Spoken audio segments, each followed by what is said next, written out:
Habakkuk, Chapter 1. The oracle that the prophet Habakkuk saw. The prophet's complaint. O Lord, how long shall I cry for help, and you will not listen?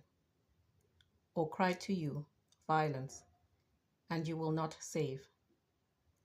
Why do you make me see wrongdoing and look at trouble? Destruction and violence are before me. Strife and contention arise. So the law becomes slack, and justice never prevails. The wicked surround the righteous. Therefore, judgment comes forth perverted. Look at the nations and see.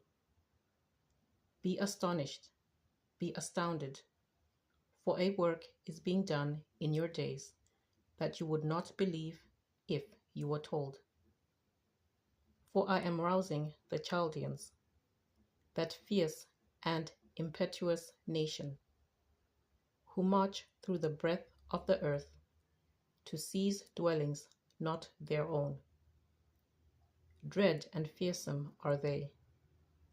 Their justice and dignity proceed from themselves. Their horses are swifter than leopards, more menacing than wolves at dusk. Their horses charge. Their horsemen come from far away. They fly like an eagle, swift to devour. They all come for violence. With faces pressing forward, they gather captives like sand. At kings they scoff, and of rulers they make sport. They laugh at every fortress and heap up earth to take it. Then they sweep by like the wind. They transgress and become guilty. Their own might is their God. Are you not from of old, O Lord my God, my Holy One? You shall not die. O Lord, you have marked them for judgment, and you, O Rock, have established them for punishment. Your eyes are too pure to behold evil, and you cannot look on wrongdoing. Why do you look on the treacherous, and are silent when the wicked swallow those more righteous than they? You have made people like the fish of the sea, like crawling things that have no ruler. The enemy brings all of them up with a hook and drags them out with his net. He gathers them in his seine, so he rejoices and exults. Therefore, he sacrifices to his net and makes offerings to his seine. For by them his portion is lavish, and his food is rich.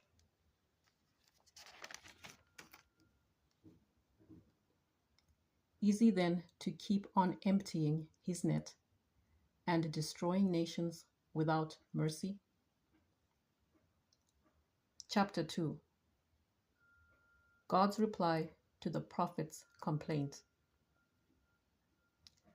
I will stand at my watchpost and station myself on the rampart.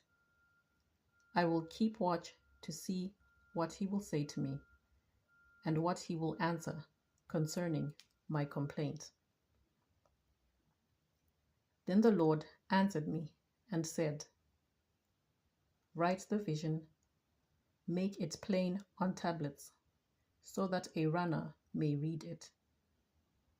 For there is still a vision for the appointed time. It speaks of the end and does not lie.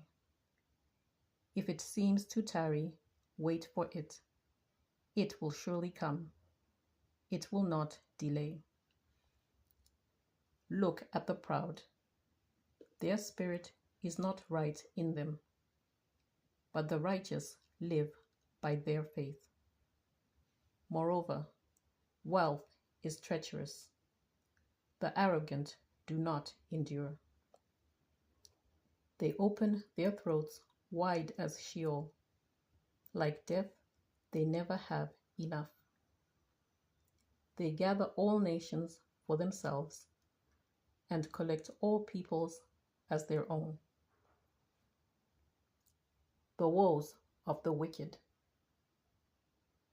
Shall not everyone taunt such people, and with mocking riddles say about them, Alas, for you who heap up what is not your own. How long will you load yourselves with goods taken in pledge? Will not your own creditors suddenly rise, and those who make you tremble wake up? Then you will be booty for them, because you have plundered many nations. All that survive of the peoples shall plunder you, because of human bloodshed and violence to the earth, to cities and all who live in them. Alas, for you who get evil gain for your houses, setting your nest on high to be safe from the reach of harm. You have devised shame for your house by cutting off many peoples. You have forfeited your life. The very stones will cry out from the wall, and the plaster will respond from the woodwork. Alas for you who build a town by bloodshed, and found a city on iniquity. Is it not from the Lord of hosts that peoples labor only to feed the flames, and nations weary themselves for nothing? But the earth will be filled with the knowledge of the glory of the Lord, as the waters cover the sea. Alas for you who make your neighbors drink, pouring out your wrath until they are drunk, in order to gaze on their nakedness. You will be sated with contempt instead of glory. Drink you yourself and stagger. The cup in the Lord's right hand will come around to you, and shame will come upon your glory. For the violence done to Lebanon will overwhelm you. The destruction of the animals will terrify you, because of human bloodshed and violence to the earth. To cities and all who live in them. What use is an idol once its maker has shaped it? A cast image, a teacher of lies.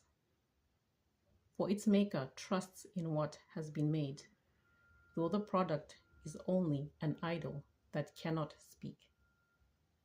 Alas for you who say to the wood, Wake up, to silent stone, rouse yourself.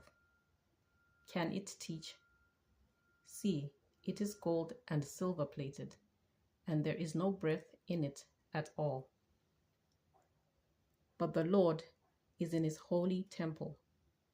Let all the earth keep silence before him.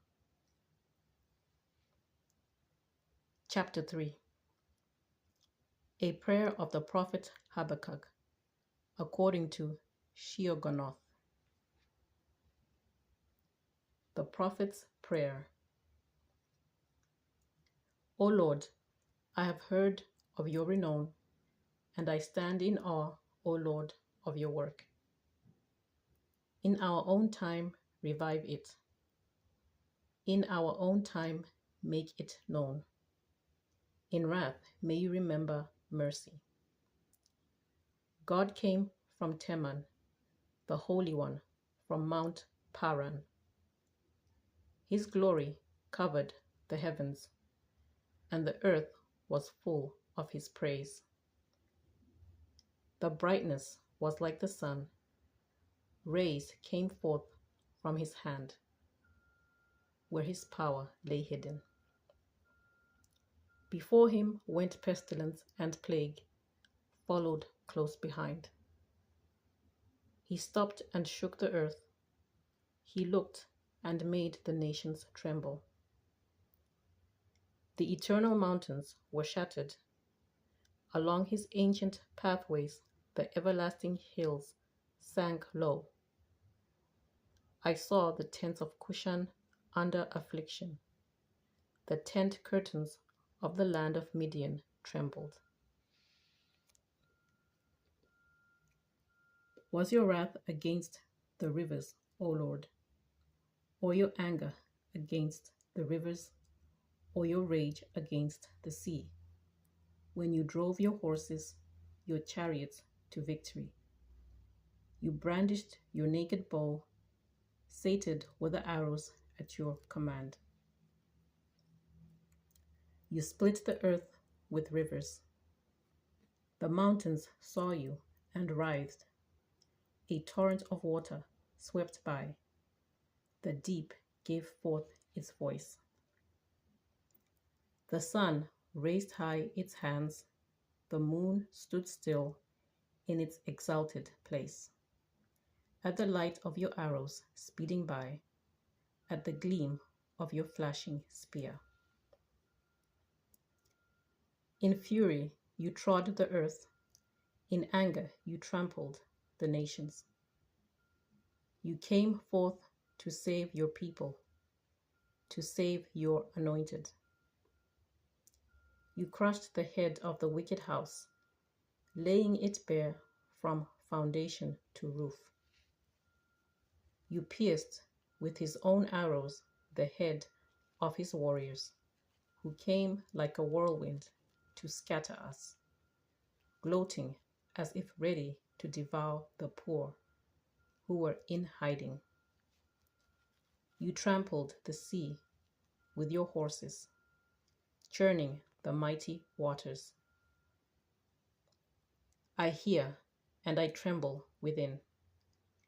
My lips quiver at the sound. Rottenness enters into my bones, and my steps tremble beneath me. I wait quietly for the day of calamity to come upon the people who attack us.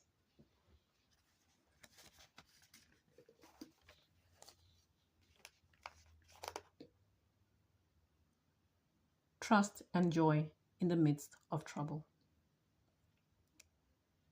Though the fig tree does not blossom, and no fruit is on the vines, though the produce of the olive fails, and the fields yield no food, though the flock is cut off from the fold, and there is no herd in the stalls, yet I will rejoice in the Lord. I will exult in the God of my salvation. God, the Lord, is my strength.